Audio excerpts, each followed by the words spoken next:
on wicks, all right? Look, I'm not trying to push. Just go with me, all right? Just go with me one time. Anywhere, Get in the car. I don't want to go anywhere.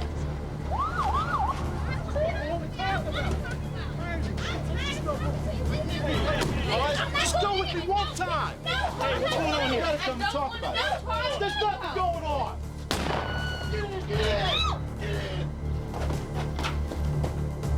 Charlie 2, I've been shot. Start my priority back up.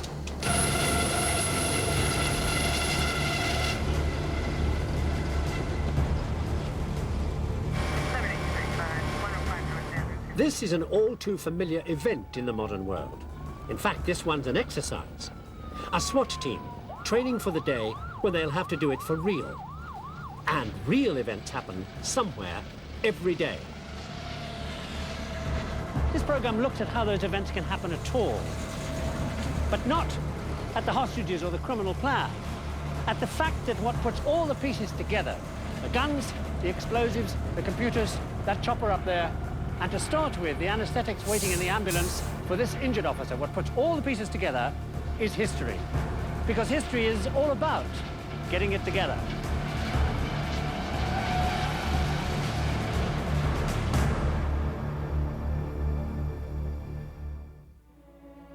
In 1783, two French brothers called Montgolfier amazed the world with the first human flight. By 1800, hot air balloons were the space satellites of the day, doing spy flights and weather watch. Then in 1875, a doctor called Paul Bert, interested in why the newly discovered laughing gas sent people unconscious, realized that doing this did too. Now, surgeons needed to know how to knock people out for specific lengths of time. So Paul Bert started experimenting on high-altitude balloonists, concentrating above all on their consciousness and how they might lose it. So for 7 years, he ran trials on himself to see what the effects of different gases would be, and he discovered that what mattered wasn't how much gas there was, but what pressure the gas was at. So he tried an anesthetic mixture, 5 parts laughing gas, 1 part oxygen, at 1.5 times atmospheric pressure, and he went unconscious. But he came to again, so he was obviously on the right track. What he needed now was an oxygen pressure field trial under survival conditions, at high altitude.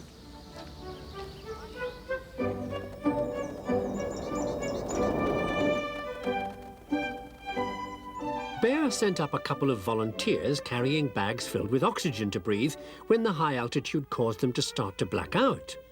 And it worked. Well, half worked. The one guy who went ahead and did it came back to a tumultuous reception. Bear now had all the data he needed to go ahead and invent anesthetic gas and take the world of surgery to new heights of expertise, the prospect of which was, for his colleagues in the medical profession of the time, music to the ears.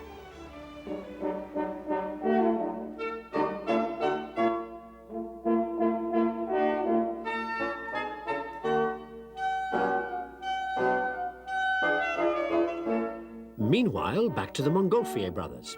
One day in 1795, one of them, Joseph Montgolfier, had a great idea for upgrading the royal amusements, which, amazing as it seems, you're looking at.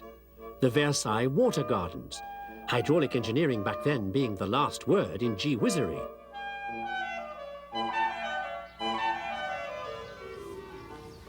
Now, you're not going to believe this, but back then, the way aristocrats had fun was by squirting water about. So Montgolfier's idea fitted right in. Worked just like this toy. You compress air so that it builds up behind a water reservoir, and then when you release the water, this happens.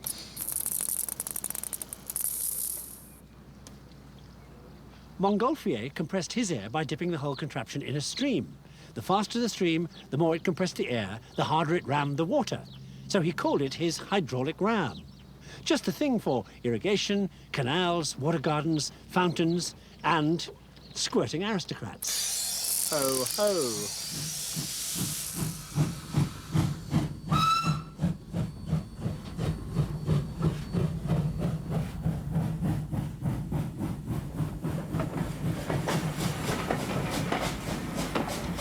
Years later, Montgolfier's water squirter set in train something rather boring.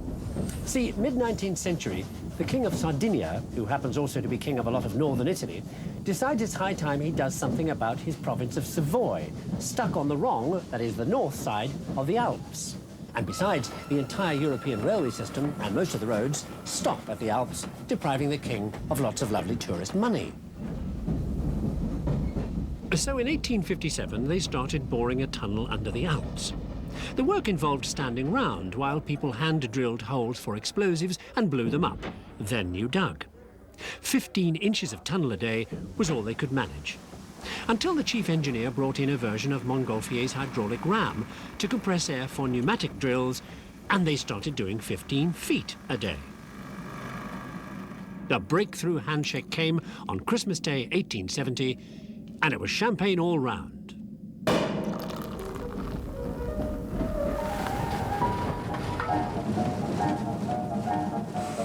Cutting through mountains became even more fun when somebody invented dynamite. So by the turn of the century, there were 3 tunnels under the Alps and a new luxury way to get to Istanbul, on the Orient Express. Now, by an extraordinary irony, the 3 chief engineers building all 3 tunnels died of heart attacks. The irony being that the nitroglycerin they were using could have saved them. See, before dynamite, the main use for nitroglycerin was as medication to relieve the symptoms of a heart condition, because in one form, nitroglycerin opens up the constricted blood vessels that can lead to a heart attack. There was one other less drastic medical use for nitro. It was discovered that handling dynamite every day could give you what was understatedly known by doctors at the time as a dynamite headache, relieved by taking nitroglycerin. Until, that is, things took a turn for the botanical. This little plant's called meadowsweet. And back in 1835, a French chemist had extracted some stuff from it called acetyl salicylic acid. Found out it would cure headaches. But the process took so long he gave up. Anyway, the botanical name for meadowsweet's Spirea almaria.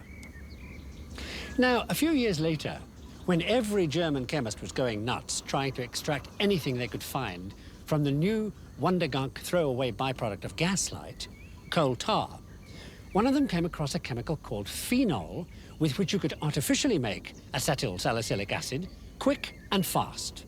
So he made up a name for it. A for acetyl salicylic acid, S-P-I-R from the botanical name for meadowsweet, and nobody knows why he chose the last 2 letters, I-N. And that's why aspirin's called aspirin.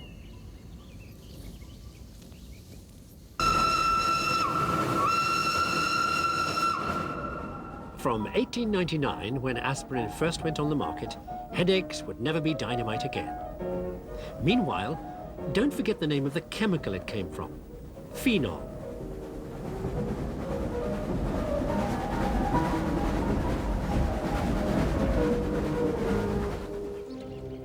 The other name for phenol was carbolic acid, and it got a surgeon called Lister all excited because it apparently disinfected cows. So in 1867, Lister tried dabbing it on his patients, and it worked. For the first time, a surgeon could make an incision and be pretty sure he wouldn't be committing murder. By 1871, Lister was squirting carbolic acid all over his hospital, thus giving every British surgeon from then on the chance to kick off any operation with that immortal gag, "Let us spray."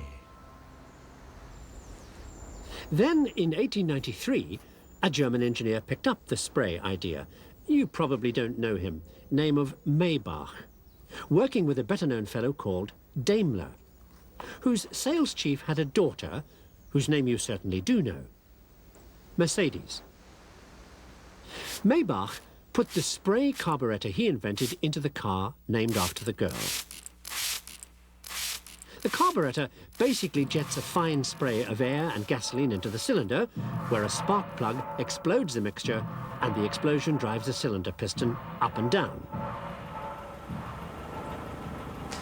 This up and down is converted to round and round, thus moving the car wheels and anything else that needs to turn at high speed, like the turbine fans inside the engine of the police chopper, spinning on a blast of air, superheated by a spray of burning fuel, driving the rotors and keeping the aircraft in the air. So the chopper is here thanks to the string of events that started back with anesthetic gas, remember? Okay, this chopper's run by computer.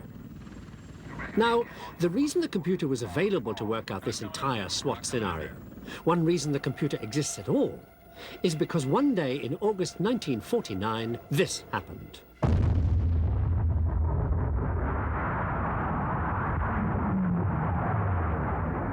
The USSR detonated their first nuclear bomb. The shocked American response was to set up an entire new defense system stretching the full length of the northern coastline of Alaska and Canada. A chain of over 50 radar stations called the Distant Early Warning Line, that from the beginning gave them 4 hours notice of the arrival of any Soviet atomic bombers, and then, as the system became more advanced, several minutes warning of an intercontinental ballistic missile impact. The signals from all the radar stations in the network were transmitted in real time to the new Command and Control Center under Cheyenne Mountain in Colorado, where massive IBM computers analyzed every incoming track, identified the enemy planes, and automatically guided fighters to intercept them.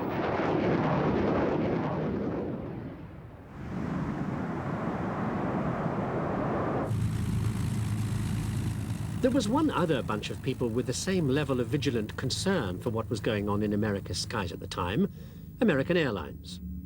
Only their particular concern wasn't so much what a plane was, as who was on it. Or rather, wasn't. Because it was becoming painfully clear that airline reservation systems just weren't fast enough to keep up with the rapidly rising customer demand for tickets. Fascinating thing about it is that the operator can access this. And then one day in the spring of 1953, a senior sales representative from IBM happened to be on an American Airlines flight from Los Angeles to New York. In the next seat was a chap who turned out to be the airline's president. When both men discovered they were both called Smith, they got into conversation. Can an operator connect? It may have been one of the more meaningful conversations on an aeroplane ever, because of the way it affected virtually everything here in the modern world. Because it didn't take those two men back there long to realize that what IBM was doing for national air defense, linking a network of stations thousands of miles apart, synthesizing massive amounts of data from all those different locations, making it available to anybody with a terminal, acting on their instructions, and doing all that in real time, was, back in 1953, just what an airline reservation system needed to be able to do if it were to be ready for the jet age of the 60s. Well, great. Let me get my people from Santa Monica together and we'll set They agreed to take things further. 30 days later, IBM made a proposal.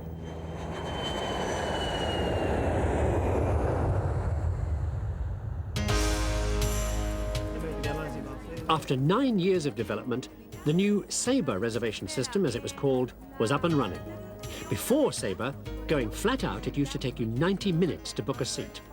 From 1962 on, you could book your seat and anything else you wanted for the flight, as you can today, in a few seconds. So as soon as you get your date set, give us a call back. We'll be happy to help you. Today, Sabre handles over 1 million passenger names every 24 hours. It processes 900 million telephone calls a week, sends 4,000 reservations messages every second, and deals with every other aspect of the airline's business at the same time. But the real reason an airline reservation system changed everything and generated places like this was because what Sabre had done was to bring the computer out of the military arena into the business world in a major way for the first time and show the business world the tremendous potential of what the computer could do for it.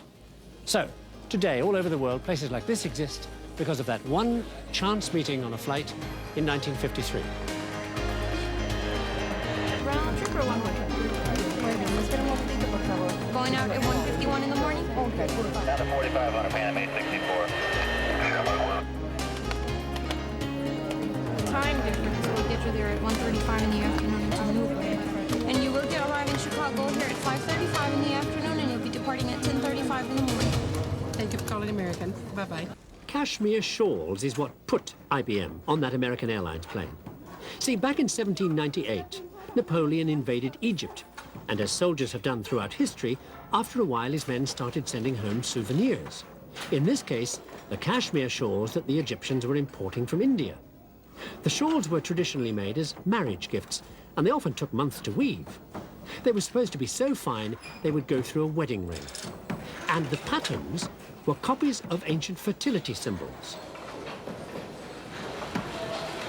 Anyway, fertility aside, the fashion caught on in Britain, where it kicked off a whole new textile industry in a place in Scotland called Paisley, where they started to turn out cheap cotton and wool imitation cashmere shawls for the lower end of the market. As a matter of fact, if you happen to own a Paisley pattern tie or scarf, that's where the pattern got its name. Anyway, in 1890, these Indian weavers had their products onto the American market. That same year, a young engineer called Herman Hollerith happened to be working on the US Census, and he was desperate for an automated way to count people. Now, his brother-in-law happened to be in textiles, and he told him about a new loom going around that would do cashmere shawl patterns automatically. It worked a bit like this. You take a piece of paper and put a pattern of holes in it, a bit like this pianola roll. Okay, you set up a bunch of wire hooks on springs, and you push the whole lot against the paper. Where there's a hole, a hook goes through and hooks up a particular thread. The particular thread you want for that particular part of the pattern. All of which makes weaving even the most complex stuff like this a piece of cake. Back in the States, Hollerith used the idea of holes in paper to represent every kind of census data the government wanted. If you were a male married carpenter from Oshkosh, you got a male hole, a married hole, a carpenter hole, and an Oshkosh hole. Okay, you pushed a sprung, electrified set of wires against this card. Just like the cashmere loom, if there was a hole, the wire went through. It made an electrical contact on the other side. The signal worked an electric counter that added up the population. Did it so successfully, Hollerith went on to set up a business that later changed its name to International Business Machines. Now, the guy on the left here, the fellow called James Powers, was Hollerith's partner, and he designed a machine that would use the holes in the card to represent numbers for bills, inventory data, balance sheet totals, sales reports, that kind of stuff. But the link to the SWAT exercise going on throughout this program was how you put the holes in the card. With a 10-key punch like this one. I wonder if the design of those keys she's punching might remind you of something else you find in an office. Like a typewriter? That's why in 1927, Powers took his idea to the Rand Company, the biggest office equipment outfit in America, selling over 4,000 office products from card indexes to typewriters. They bought a company that made typewriters. The typewriter had been invented in 1867 by a fellow called Scholes, who'd based it on the idea of piano keys. Anyway, in 1873, he took his prototype to a company called Remington. The company Rand would end up buying. And by 1888, they couldn't keep up with demand.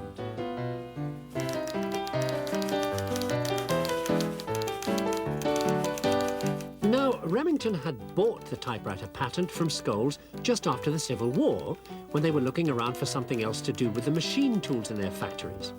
During the war, the machine tools had been making something very different from typewriters. And it was something that brings us back for the last time to the SWAT exercise. Because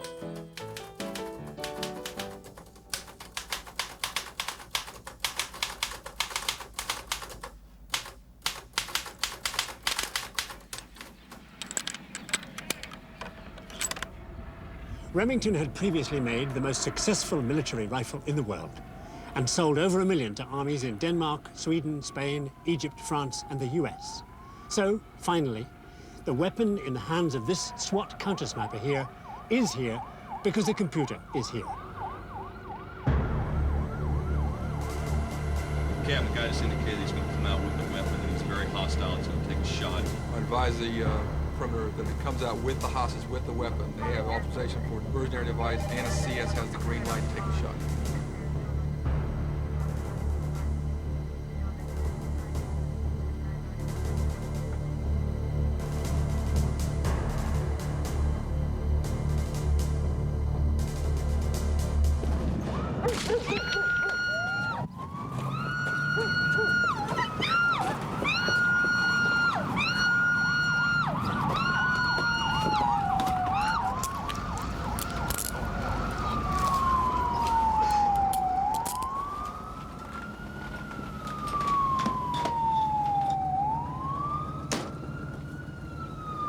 Okay, another exercise safely concluded. Theirs and mine. And as I hope I've shown with the connections between anesthetics and explosives and engines and guns and computers, and as the SWAT team here would undoubtedly agree, getting it together is what it's all about.